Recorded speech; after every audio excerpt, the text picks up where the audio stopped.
We are potentially brainwashing children. Bright colours, constant stimulation, and extremely hyper characters are all something we've just normalised in children's entertainment. But are we really encouraging something a lot worse than we imagined? Now it's time to repeat. If you're angry and you know it, pat your head.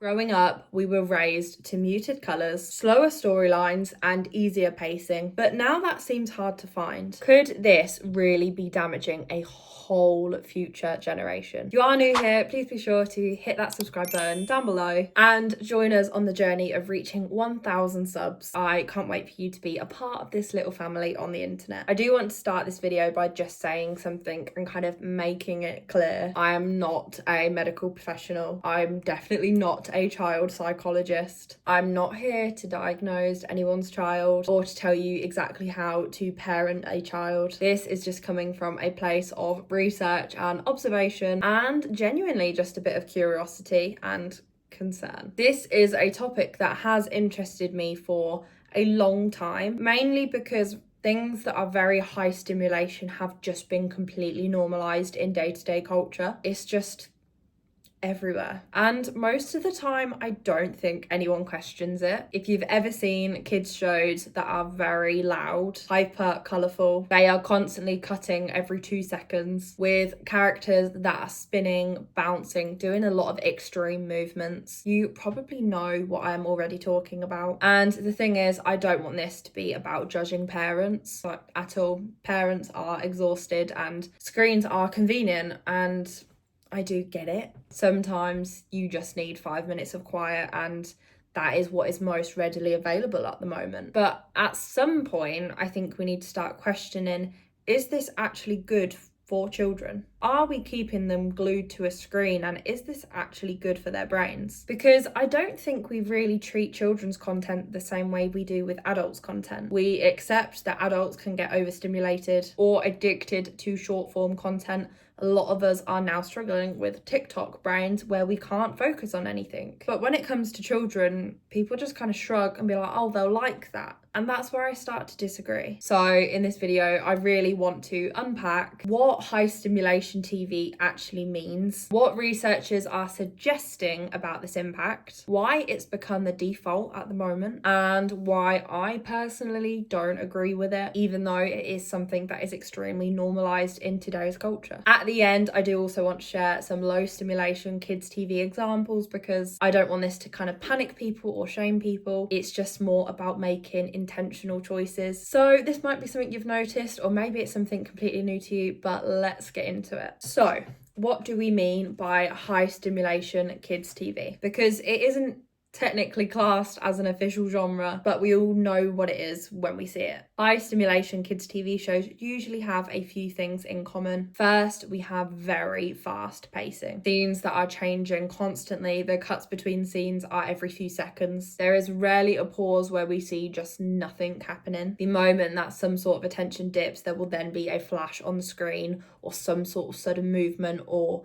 noise or something along those lines. Secondly, we have intense visuals. We are talking very bright colours, high contrast, exaggerated facial expressions, characters bouncing, spinning, a lot of things done in very exaggerated, over-the-top ways. Everything is designed to catch your attention immediately. Thirdly, we have constant sound. The music very rarely stops. Characters speak loudly or they shout. Sound effects are layered then on top of dialogue, and any sort of silence or quiet is pretty much non-existent. And lastly, characters are extremely emotional. We are either seeing very high, intense, happy moments, very sad moments, or very silly moments. There is not many moments of just calm. Everything is dialed up to 10. It is very over the top. Now, none of this is accidental. It is, of course, engineered for maximum attention grabbing. They are built to be engaging, to reduce drop off, and to prevent kids from looking away. And in a world where kids have countless amounts of options, the loudest thing often wins. And here's where it gets really interesting. This kind of design doesn't just entertain, it drives attention externally. The show does all the work. The child doesn't have to imagine or interpret or kind of sit with anything. Their brain is constantly being brought along by stimuli. And I think it's just common sense when you think about it. Compare that to older or lower stimulation kids' TV shows. We usually see longer shots, slower dialogue, simpler animation, just some very quiet moments, and stories that slowly unfold rather than being bombarded on screen. These shows really trusted kids to stay engaged rather than constantly driving attention, catching techniques. I think we are starting to shift from is this age appropriate, but rather is this keeping their attention for long enough, which is bringing us to a lot bigger question. If kids are constantly exposed to content that is keeping their brain constantly engaged, what does that do over time? I think that's where we start to get a little bit more complicated. So the big question is, how did we even really get here? Because kids' TV wasn't always like this. If you grew up on some of the older shows, you probably remember things being slower, quieter, and to be honest, in comparison to now, probably just a bit boring by comparison. And I think the reason that high stimulation TV really took over is a bit of a mix of culture, of tech, and modern life just getting a lot faster. First up, we have the algorithm. Platforms like YouTube Kids, Netflix, TikTok style shorts, and even kids games are all built around one thing: keep you watching. Fast cuts, bright colours, constant action, all of that boosts retention. Retention then boosts watch time, and then watch time boosts revenue. So kids content starts to slowly evolve into something that's almost like a bit of a slot machine. We constantly need attention. Then there's competition. Kids today aren't just choosing between one or two TV channels and bedtime. They're choosing between cartoons, games, YouTube, tablets, VR, toys, and their parents' phones. Content creators and big companies are basically in a race to be the next big thing and to be the most exciting thing in the room. And finally, modern parenting reality. Let's be honest, parents are tired. Life is expensive. Everyone is busy. Screen time,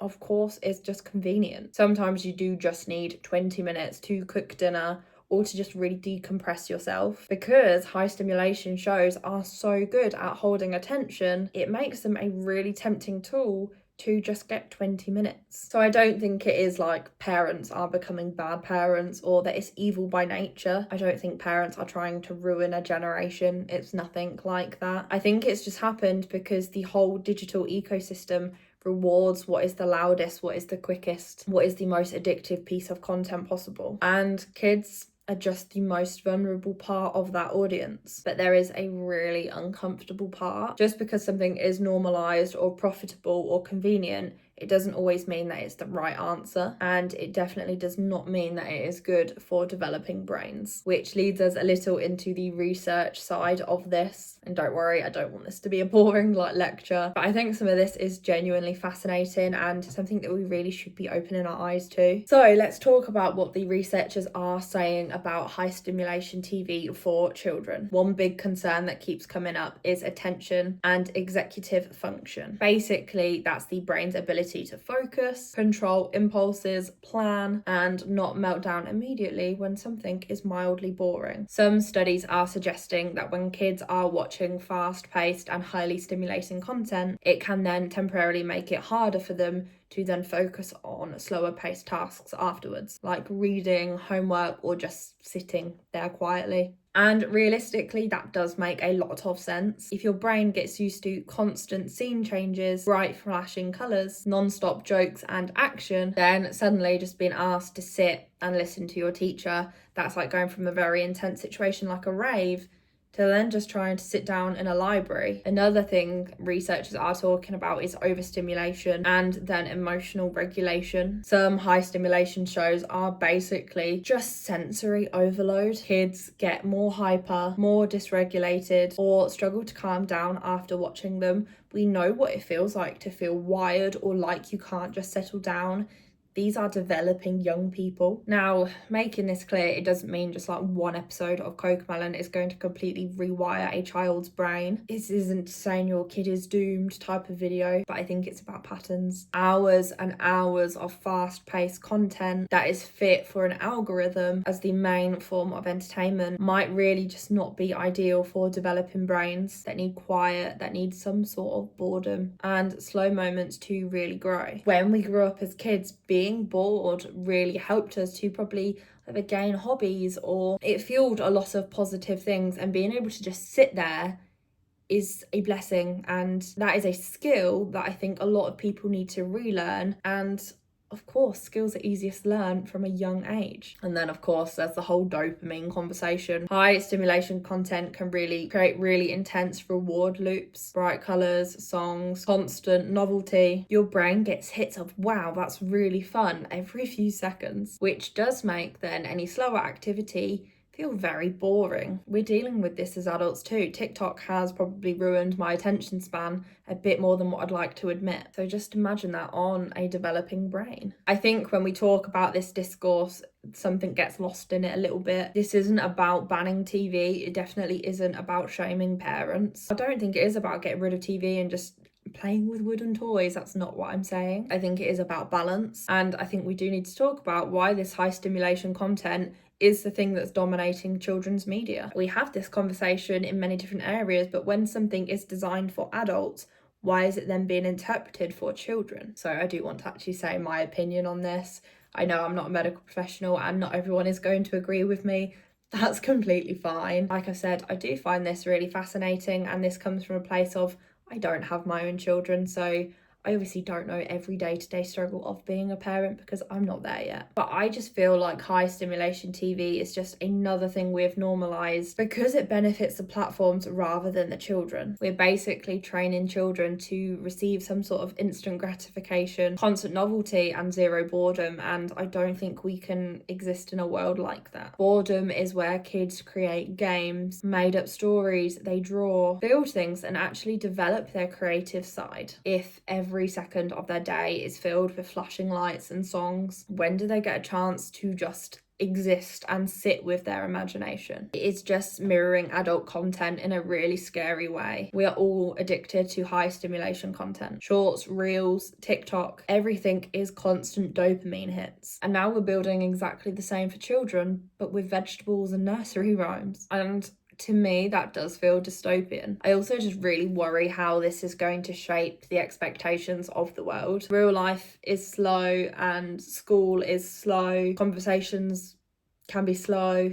If a child's main entertainment is hyper edited chaos, real life can then really feel underwhelming or boring, and then a lot more challenging. I don't think it means that children can't watch fun cartoons, because I think there are probably some benefits to it. Some of them are really funny and they are very creative, and of course these can be used to inspire. But I think when these become the default background noise, it's where I start to feel really uneasy about it all. It's like we're optimizing childhood for engagement metrics, and honestly, that sentence alone should scare anyone. We're basically just creating the next generation of doom scrollers, but with dancing through and cartoons and nursery rhymes. And I want to be clear, this isn't to raise panic or just be like back in my day nostalgia. Technology is amazing and TV is fun and the internet is incredible in its own ways and in certain areas, but the system seems to be optimized for addiction, and that is not giving children the optimized opportunity to then create healthy relationships with that. They don't get to choose the algorithm. They don't understand what's happening to their attention span. They just know that the bright, loud thing feels good to them. And I think that's really why this conversation matters. Kids aren't just consuming content, they are being trained by it. So I don't want this video to just be doom and gloom. If I'm saying I don't like high stimulation kids TV, I think I do need to give some opportunities for the low stimulation ones. I should probably offer alternatives. I just think that by having some slower pacing and softer visuals and a lot calmer storylines, it probably could help children a lot better. So there is one that seems like a bit of a gold standard right now, and that is Blue bluey. It is colourful and engaging, but probably not as chaotic. The pacing is more gentle, the stories are emotional, and it actually respects children's intelligence. And I think for a lot of people, the adults are enjoying bluey, so it is probably one that an adult can sit with and enjoy it. I then want to suggest just Winnie the Pooh and the older Disney classics. The older kids' shows and films were often a lot slower by default. The animations were slower and softer. Scenes lasted a lot longer, and the stories really had space to breathe. Not saying that everything older is perfect, but I think the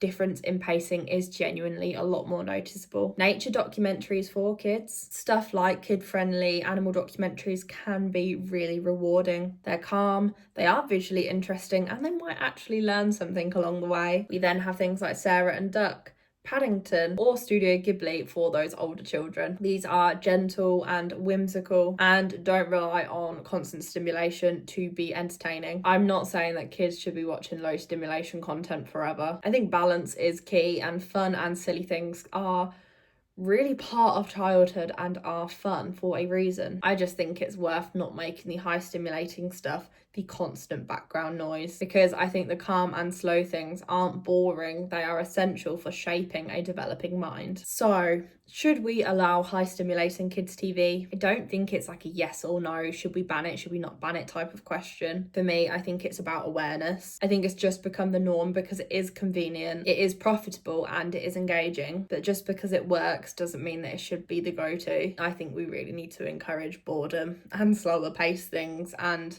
just letting kids sit with their imagination. I would love to hear what you guys think down below. Do you think high stimulation kids TV is just us panicking? Do you think it's harmful or helpful? Let me know your thoughts in the comments. I am genuinely curious on what other people think about this. If you did enjoy this deep dive, please be sure to like this video and subscribe down below. We are on the road to 1,000 subs and I would love for you to be a part of it. Thanks for watching and I will see you in the next one.